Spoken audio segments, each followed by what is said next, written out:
Nama Bapak Proklamator Indonesia dikenal di seluruh pelosok negeri. Pemimpin negara dunia mengaku kagum akan sosok Presiden pertama Indonesia, Bapak Insinyur Soekarno ini.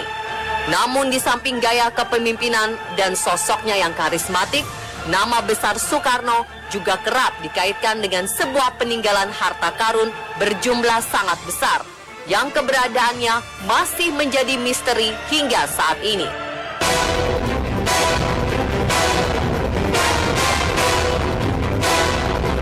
Mungkin sebagian dari Anda juga pernah mendengar tentang harta karun peninggalan Soekarno untuk bangsa Indonesia ini. Ada yang percaya jika harta karun tersebut tersebar di beberapa wilayah di Indonesia dan dijaga oleh makhluk gaib. Sebagian besar lainnya percaya kepada informasi yang lebih logis yang mengatakan jika harta karun tersebut ada di luar negeri, yakni di sebuah bank di Swiss. Dan ada juga yang tidak percaya sama sekali. Bagi sebagian besar yang percaya, harta ini disebut-sebut sebagai harta amanah milik negara Indonesia, yaitu berupa emas batangan seberat 57.000 ton. Jika diuangkan, emas tersebut bernilai sekitar 1.900 miliar dolar Amerika atau sekitar 24.700 triliun rupiah. Bukan jumlah yang sedikit memang. Dikatakan jumlah harta amanah Soekarno ini akan mampu melunasi seluruh hutang luar negeri Indonesia yang pada Juli tahun 2015 sudah tercatat berjumlah sekitar 4.376 triliun rupiah. Jika memang benar ada, jumlah tersebut masih memiliki kelebihan untuk berbagai pembangunan lainnya dan untuk memakmurkan rakyat. Berbagai spekulasi mengenai keberadaan harta karun tersebut terus bermunculan. Ada yang meyakininya hingga melakukan berbagai tindakan pelacakan, namun tidak sedikit yang meragukannya. Apa bukti yang menyebutkan jika harta karun peninggalan Soekarno ini benar-benar ada? Dan dari manakah asal harta karun tersebut?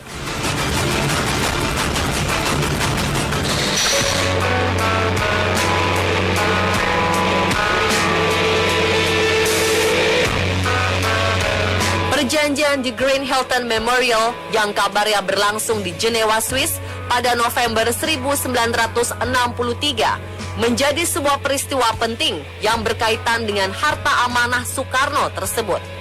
Disebut-sebut Bung Karno pernah menyetor dan menitipkan harta karun kekayaan Republik Indonesia sebanyak 57.000 ton batangan emas kepada State Treasury.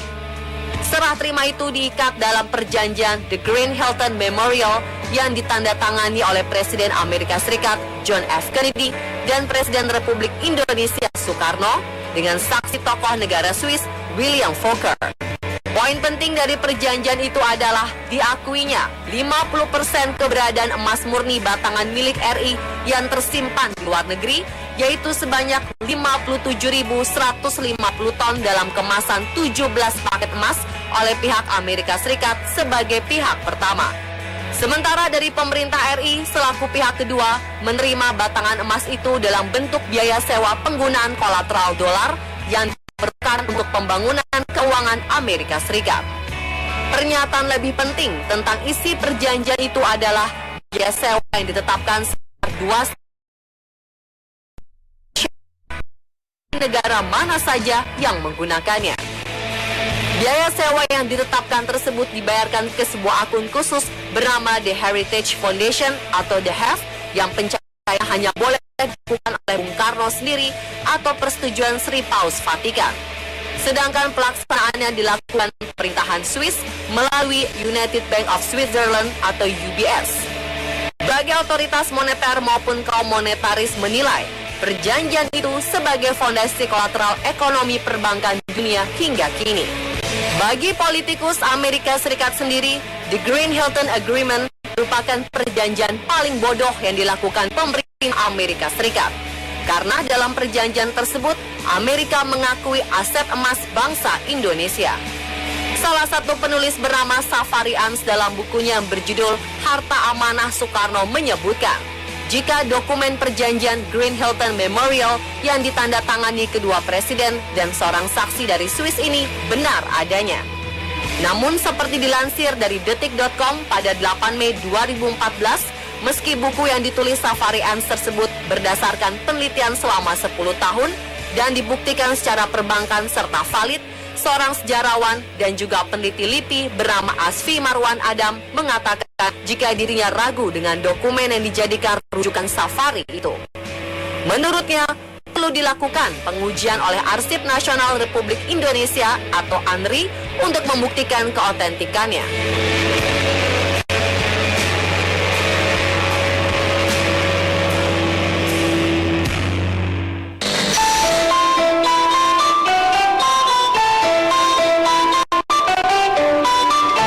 Lalu, dari manakah asal harta sebanyak 57.000 ton emas tersebut?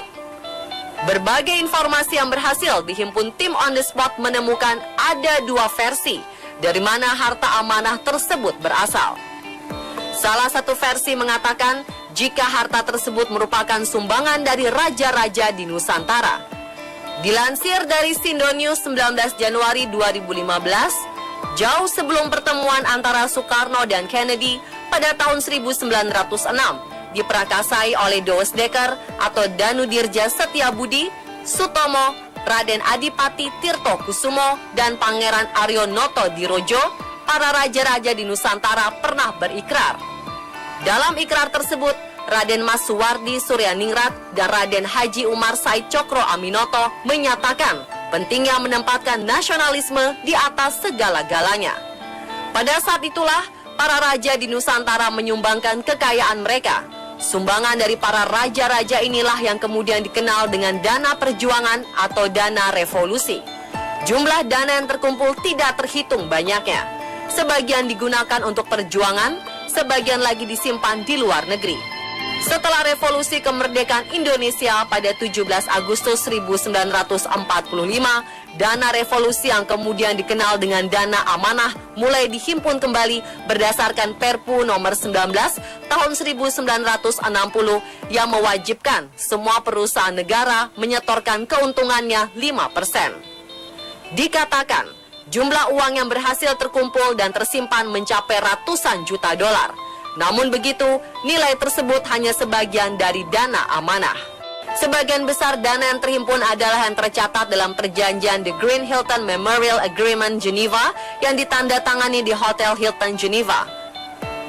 Versi lainnya mengatakan, jika dana tersebut berasal dari kebiasaan para raja dan kalangan bangsawan saat itu yang pro atau tunduk kepada Belanda lebih suka menyimpan harta kekayaannya. Harta yang disimpan para raja itu biasanya dalam bentuk emas batangan dan tersimpan di bank sentral milik kerajaan Belanda di Hindia Belanda, De Fayasche Bank, yang merupakan cikal bakal Bank Indonesia. Namun secara diam-diam pihak Belanda memboyong seluruh emas batangan milik para raja-raja dan bangsawan Nusantara tersebut ke negerinya. Namun setelah meletus Perang Dunia II di front Eropa, kala itu wilayah kerajaan Belanda dikuasai oleh pasukan Nazi Jerman, yang kemudian memboyong seluruh harta kekayaan Belanda ke Jerman, termasuk harta simpanan para raja di Nusantara. Selanjutnya, Jerman yang dikalahkan oleh pasukan sekutu yang dipimpin Amerika Serikat, lalu membawa harta-harta tersebut ke negaranya. Bermodalkan harta tersebut, Amerika kembali membangun The Federal Reserve Bank atau Fed yang hampir bangkrut karena dampak Perang Dunia II. Kabar penjarahan emas batangan oleh pasukan Amerika itu didengar oleh Bung Karno yang mengutus Dr. Subandrio, Hairul Saleh, dan Yusuf Muda Dalam. Pihak Amerika dan beberapa negara sekutu saat itu selalu berdalih Perang Dunia masuk dalam kategori force majeure, yang artinya tidak ada kewajiban pengembalian harta tersebut oleh pihak pemenang perang. Namun dengan kekuatan diplomasi Soekarno, akhirnya berhasil meyakinkan para petinggi Amerika Serikat dan Eropa jika aset harta kekayaan yang diambil alih sekutu itu berasal dari Indonesia dan milik rakyat Indonesia. Di antara fakta yang paling kuat adalah para ahli waris dari nasabah The Yafasche Bank selaku pemilik harta tersebut yang masih hidup. Dari situ, maka terbagi harta kekayaan masing-masing 50% antara Indonesia dan Amerika Serikat dan pasukan sekutu. Maksud dari pembagian itu adalah 50% berupa 52.150 ton emas murni dijadikan kolateral atau jaminan untuk membangun ekonomi Amerika Serikat dan beberapa negara Eropa yang baru luluh lantak dihajar Nazi Jerman. Sedangkan 50% lagi dijadikan sebagai kolateral atau jaminan yang membolehkan bagi siapapun dan negara manapun untuk menggunakan harta tersebut dengan sistem sewa atau leasing selama 41 tahun dengan biaya sewa per tahun sebesar 2,5%. Siapa saja pihak yang pernah mencoba mencairkan harta amanah peninggalan Soekarno ini? Lalu bagaimana tanggapan pihak keluarga Bung Karno sendiri mengenai harta karun amanah ini? Saksikan bagian keduanya besok di On The Spot.